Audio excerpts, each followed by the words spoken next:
2 दिसंबर 2012 cross country race होती है, 3000 metre की रेस। और एबल मुतई जो केनिया के और जो ओलंपियन मेडलिस्ट है वो दौड़ रहे थे। उन्होंने रेस में इतना तेज़ दौड़ा कि वो 1 मीटर के पहले आके रुक गए। उनको लगा कि मैंने रेस जीत ली है। केनिया के थे तो वो वहाँ खड़े रह गए कि भाई मैंने रेस जीत ली है। बहुत दूर से इवान फर्नांडिस करके स्पेन के एक धावक थे, पीछे से वो सेकंड थे, वो दौड़ते हुए आ रहे थे। वो दौड़ते आते आते उन्होंने ज़ोर से चिल्लाया कि भाई आप 1 मीटर ही पीछे हो, आप भागो। पर न तो उनको लैंग्वेज प्रॉब्लम के कारण वो समझ ही नहीं पा रहे थे। फिर आप सुन के ताज्जुब करेंगे, इवान फर्नांडिस ने 1 मीटर उनको धकेल दिया और बेन मुतलाई को गोल्ड मेडल मिला। ये सुनकर पूरा स्टेडियम खड़ा रह गया और स्पेन के लोगों ने इवान फर्नांडिस को बोला कि आप गोल्ड मेडल जीत सकते थे, आपने ये क्यों किया? तब उन्होंने बोला कि मैं गोल्ड मेडल तो जीत जाता पर इंसानियत हार जाती। ये अज्ञानता के कारण जीतना कोई जीत नहीं है। तो बोले आपको जब मालूम है, बोले मुझे मालूम पड़ रहा है कि आप ये सोचिए कि ये मेडल लेके मैं जाता तो मेरी माँ को क्या जवाब देता या मेरी आने वाली जनरेशन्स को मैं क्या जवाब देता कि मैंने किसी की दुर्बलता का, किसी अज्ञानता का फ़ायदा उठाकर वर्क कर लिया। आप सोचिए सर, उसके बाद हज़ारों लोगों ने मेडल जीते, हज़ारों लोगों ने मेडल आए, पर आज भी पूरी हिस्ट्री में इवान फर्नांडिस को स्पोर्ट्समैन ऑफ द वर्ल्ड कहा जाता है। तो साहब दुनिया में हार जीत होती रहेगी, अपनी इंसानियत कभी नहीं भूलना चाहिए। दूसरा, 1987 वर्ल्ड कप हो रहा है sir, Gaddafi stadium Pakistan, Reliance world cup, Pakistan और वेस्ट इंडीज़ का मुकाबला। जो वेस्ट इंडीज़ 75-79 की विजेता रह चुकी, जिसमें विवियन रिचर्ड्स ऐसे बैट्समैन थे।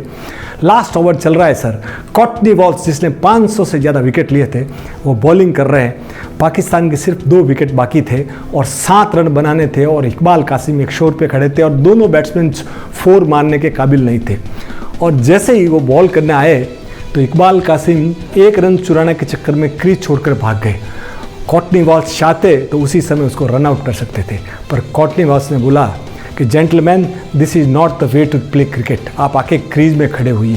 पूरा स्टेडियम दंग रह गया कि जिसको तुम आउट कर सकते थे उन्होंने आउट नहीं किया और अगला 4 बॉल में पाकिस्तान ने वो मैच जीत लिया और वेस्ट इंडीज़ ने वो मैच गंवा दिया। मैच क्या गंवाया, वर्ल्ड कप भी गंवा दिया। पर जब वो कॉटनी वॉल्स जैसे आ रहे थे ना, पूरा का पूरा गद्दाफी स्टेडियम 80,000 लोगों का एकदम स्टैंडिंग ओवेशन में खड़ा हो गया और कॉटनी वॉल्स कहने लग गया। और विवियन रिचर्ड्स ने बोला कॉटनी वॉल्स को कि आप हमारी टीम को लीड करेंगे। साहब वो आदमी जब रिटायर हो रहा था तो रिची बेनो जैसे क्लास आदमी ने कमेंट्री करते हुए बोला था कि the last gentleman of this game is retiring now. यानी सब हार जीत तो होती रहेगी, स्पोर्ट्समैन स्पिरिट सब नहीं डूबी। इसलिए आज भी कॉटनी वॉल्स को लोग याद करते हैं कि उसके जैसा क्रिकेटर, जेंटलमैन क्रिकेटर नहीं हुआ।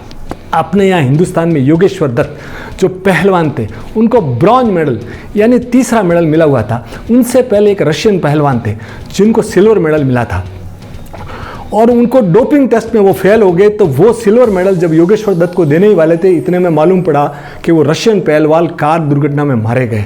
तब योगेश्वर दत्त ने बोला कि उनकी संवेदनाओं के साथ ये जुड़ा हुआ है, मैं मेहनत करके और सिल्वर मेडल जीत लूँगा, पर ये आप मेडल आप उनको देते थे।